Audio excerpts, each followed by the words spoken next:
அனந்தபுர மாஹாத்மியம். ஸ்ரீ சத்குரு கூறினார், யோகிகளின் அரசரான ஸ்ரீவத்சர் என்ற முனிவர் ஒருவர் இருந்தார். அவர் துறவரத்தின் பொக்கிஷமாக இருந்தார். முன்னொரு காலத்தில் சரஸ்வதி நதிக்கரையில் உறுதியான சபதங்களுடன் துறவு மேற்கொண்டார். ஜனார்த்தன பகவானின் பரமபுருஷ பகவான், அதாவது ஜெகந்நாதரை நேரில் சந்திப்பதற்காக பக்தர்களில் முதன்மையானவர் மிகவும் பயங்கரமான துறவுகளை மேற்கொண்டார்.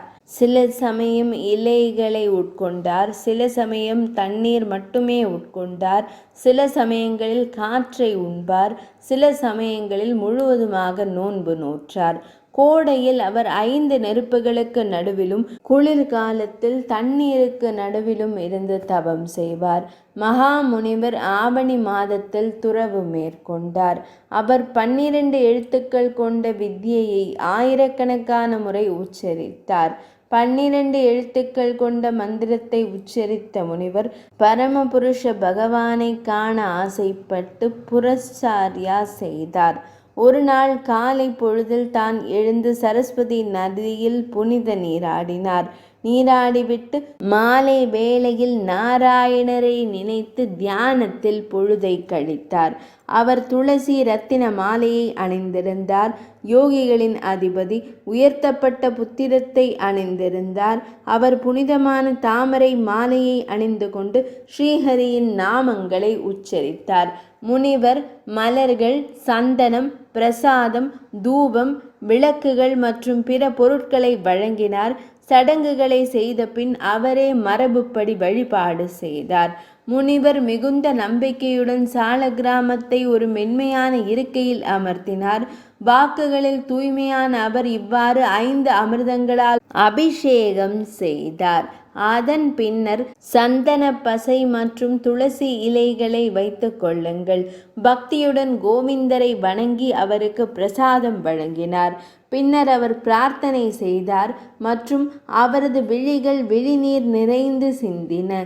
துறவிகளில் முதன்மையானவர் அவரை சுற்றி வந்து வணங்கினார். சால கிராமத்தின் முன் விழிகளை மூடினார். சங்கம் மற்றும் சக்கரம் ஏந்தியபடி பகவான் ஸ்ரீஹரியை தியானம் செய்தபடி இருக்கையில் அமர்ந்தார். அப்போது ஒரு சிறுவன் மீண்டும் மீண்டும் ஒலித்து அழ ஆரம்பித்தான்.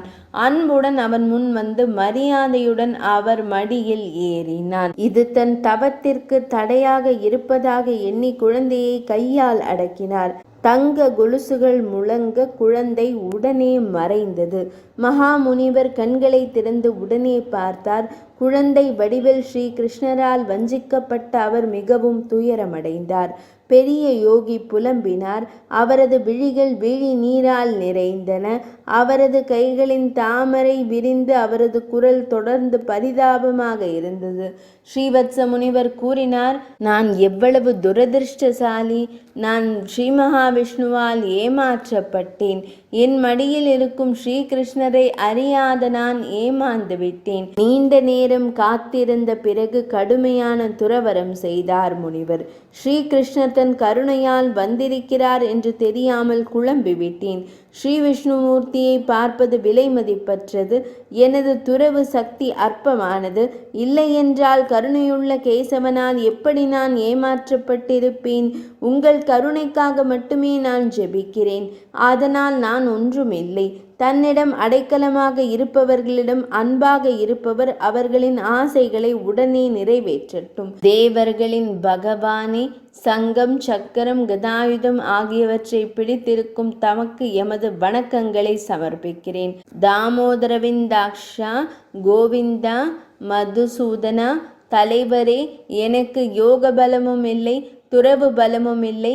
கேசவா, தமது கருணையால் மட்டுமே எனக்கு ஸ்ரீகிருஷ்ணனின் பார்வையை தந்தருள்வீராக. தம்மை பார்த்த மகிழ்ச்சியின் உருவகமாக தம்மை நான் பார்க்க வேண்டும். இனி நான் என்ன வேண்டிக் கொள்ள வேண்டும்? மாதவா, மனிதர்களில் சிறந்தவரே, தங்கள் பிரிவால் நான் வருந்துகிறேன். தலைவரே, என்னை சோதிக்காமல் நான் மிகவும் பலவீனமானவன் என்பதை கருத்தில் கொள்ளுங்கள். கருணை பொக்கிஷமே, தம் மீது எனக்கு அத்தகைய பக்தியோ நம்பிக்கையோ இல்லை. தேவர்கள் இடத்திலும் தமக்கான இத்தகைய சேவை அரியது. தாம் எமது மடியில் வந்து அமர்ந்ததில் நான் திகைத்து விட்டேன். மீண்டும் நான் வருத்தப்படுகிறேன். கோவிந்தரே, இது என் துரதிருஷ்டம். தவறில்லாத எல்லையற்ற மாதவரே, இந்த குற்றத்தை மன்னியுங்கள். தலைவரே, உன்னத மனிதரே, தமது கருணையால் நான் தம்மை சரணடைந்தேன். ஸ்ரீ சத்குரு கூறினார். கருணையின் பொக்கிஷமான ஸ்ரீ மகாவிஷ்ணு பகவான் ஸ்ரீவத்சரால் இவ்வாறு போற்றப்பட்டார். மேகம் போன்ற ஆழமான குரலில் உடல் அற்றவர்களிடம் பேசினார். இறைவன் கூறினார், எல்லையற்ற காட்டிற்கு வந்து அங்கே என்னை பார். மகா முனிவரே, எல்லையற்று கிடக்கும் ஸ்ரீ மகாவிஷ்ணுவை எண்ணி விரக்தி அடைய வேண்டாம். ஸ்ரீ சத்குரு கூறினார். சிதைந்த வார்த்தைகளை கேட்ட மகாமுனிவர் உடனே ஸ்ரீ மகாவிஷ்ணு பகவானை தரிசிக்க வேண்டும் என்ற ஆர்வத்தால் காட்டு பாதையில் புறப்பட்டார். எல்லையற்ற காடு எங்கே என்று மீண்டும் மீண்டும் கேட்டார். யோகி இறைவனை பிரிந்து காட்டில் அலைந்தார். அவர் பாலைவனத்தில் இந்த வழியில் நடக்கும்போது அவர் கண்ணியமாகவும் குழப்பமாகவும் இருந்தார். அவர் மேற்கு பெருங்கடலின் கரையில் உள்ள அனந்த வனத்தை அடைந்தார்.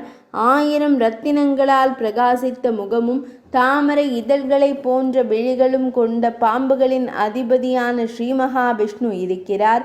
அழகிய கிரீடம், ரத்தினங்கள், காதணிகள், கௌஸ்துபம் மற்றும் பிற பல்வேறு திருவாபரணங்களால் அலங்கரிக்கப்பட்ட அசல் தெய்வம் அவர். தேவர்களின் தவறாத பிறக்காத இறைவன் தனது படுக்கையின் மீதினில் யோகத்தினால் நிம்மதியாக உறங்கிக் கொண்டிருந்தார். அவரது மார்பில் புளிப்பு தெய்வீக துளசி இலைகள் மற்றும் மாலைகள் அலங்கரிக்கப்பட்டிருந்தன. பச்சை நிற துளசியுடன் திருக்காட்சி தந்து கொண்டிருந்தார். அவர் நீண்ட கரங்களாலும் தொடைகளாலும் அலங்கரிக்கப்பட்ட மஞ்சள் நிற ஆடையை அணிந்திருந்தார். அழகிய தாமரை மலர் போன்ற விழிகளுடன் அழகான வயிறு 3 மடங்கு தொங்கிக் கொண்டிருக்க, அசையும் மற்றும் அசையாத உயிர்கள் அனைத்திற்கும் வேதங்களே ஆதாரம். அவை மட்டுமே பிறப்பு இறப்பிற்கு காரணம். தாமரை இதழ்களை போன்ற தனது மென்மையான கரத்தில் ஒரு கொடியை பிடித்தபடி அழகான தாமரை பாதங்களை உடைய தெய்வமே உலகங்களின் புகலிடமாவார். மலைகளின் ஓரங்களில் ருத்ரர், விதி, இந்திரன், சங்கரர், சூரியன், வியாசர், நாரத முனிவர் மற்றும் சுகபிரம்ம முனிவர் போன்ற தெய்வங்கள் உள்ளன. 3 உலகங்களின் வேர் முதலில் உடலால் உருவாக்கப்பட்டது. பரிமாணங்கள் மற்றும் விவரங்களில் சுயமரியாதை உள்ளது. உள்ளங்கைகள் தலையில் சுற்றியிருந்த அவரை பார்த்ததும் அவரது விழிகள் விழி நீரால் நிரம்பி வழிந்தது. அன்பின் பாய்ச்சலால் ஏற்பட்ட போதையில் உற்சாகமடைந்த அவர் திணறிய குரலில் பரமபுருஷ பகவானை புகழ்ந்தார். ஸ்ரீவத்சர் கூறினார், எல்லையற்றவனே, 1000 வடிவங்களை உடையவனே, 1000 பாதங்கள், கண்கள், தலைகள், தொடைகள் மற்றும் கைகள் கொண்டவரே, தமக்கு வணக்கம். 1000 பெயருடைய நித்திய மனிதரே, 1000 கோடி யுகங்களை தாங்குபவரே, தமக்கு என் வணக்கங்களை சமர்ப்பிக்கிறேன். அவர் அமைதியானவர், பாம்பின் மீது படுத்திருப்பவர், தாமரை தொப்புள் கொண்டவர், தேவர்களின் இறைவன், பிரபஞ்சத்தின் வடிவமும் வானத்தை போன்றும் மேகத்தின் நிறமும் மங்களகரமான அங்கங்களும் கொண்டவர், பௌதிக பயத்தை போக்கும் யோகிகளின் இதய தியானத்தை அணுகக்கூடியவரும் உலகங்கள் அனைத்திற்கும் ஏகாதிபதியுமான ஸ்ரீ மகாலட்சுமிக்கு பிரியமான அந்த தாமரை கண்கள் உடைய ஸ்ரீ மகாவிஷ்ணுவை நான் வணங்குகிறேன். அவர் மேகம் போல் கருமையாகவும் மஞ்சள் நிற பட்டு உடுத்தியும் கௌஸ்துப ரத்தினத்தால் அவரது உடல் ஒளிரும். அனைத்து உலகங்களுக்கும் ஏக இறைவனான தாமரை இதழ்கள் போன்ற பெரிய விழிகளையும் தகுதியையும் உடைய ஸ்ரீ மகாவிஷ்ணுவை நான் வணங்குகிறேன். சங்கம், சக்கரம், கதாயுதம் மற்றும் திருச்செவியில் அணிந்த காதணிகள் ஆகியவற்றை அணிந்து மஞ்சள் நிற ஆடை அணிந்திருந்தார். 4 கரங்களை உடையவரும் கௌஸ்துபமணியால் அலங்கரிக்கப்பட்ட திருமார்பை உடையவருமான ஸ்ரீ மகாவிஷ்ணுவை நான் வணங்குகிறேன். அழியாத தூய்மையான நித்தியமான உன்னத ஆத்மா ஸ்ரீ மகாவிஷ்ணுவே, எப்பொழுதும் ஒரே வடிவத்திலும் ஒரே வடிவிலும் இருப்பவரே, தாம் அனைத்தையும் வென்றவர். அவரை நினைவு செய்வதன் மூலம் ஒருவர் பிறப்பு மற்றும் இறப்பு பந்தத்திலிருந்து விடுபடுகிறார். முக்தி பெற்ற அந்த சர்வ வியாபியான ஸ்ரீ மகாவிஷ்ணுவிற்கு வணக்கம். தாமரை தொப்புள் கொண்டவரே, ஸ்ரீ மகாவிஷ்ணுவே, தாமரை மாலையால் அலங்கரிக்கப்பட்டுள்ளீர். தாமரை விழிகளை உடையவரே, தாமரை அடிகளை கொண்டவரே, நான் தமக்கு என் வணக்கங்களை சமர்ப்பிக்கிறேன். தாமரை தொப்புள் கொண்டவரே, கடவுளின் உன்னத புருஷரே, தயவு செய்து என்னிடம் கருணை காட்டுங்கள். தாமரை விழிகளை உடையவரே, கருணை செய்யுங்கள். மதுவை அளிப்பவரே, கருணை காட்டுங்கள். ஸ்ரீ சத்குரு கூறினார், முனிவர்களில் முதன்மையான ஸ்ரீவத்சரே, இவ்வாறு பகவான் ஜெகந்நாதர் போற்றினார். உன் வரத்தை தேர்ந்தெடு என்று இனிமையான வார்த்தைகளில் கூறினார் பகவான். அதே சமயம் உலகத்திற்கு கருணை காட்ட விரும்பி பெரிய முனிவரும் தோன்றினார். சந்திரனும் சூரியனும் இருக்கும் வரை ஸ்ரீ மகாவிஷ்ணு இங்கே இருக்கிறார்.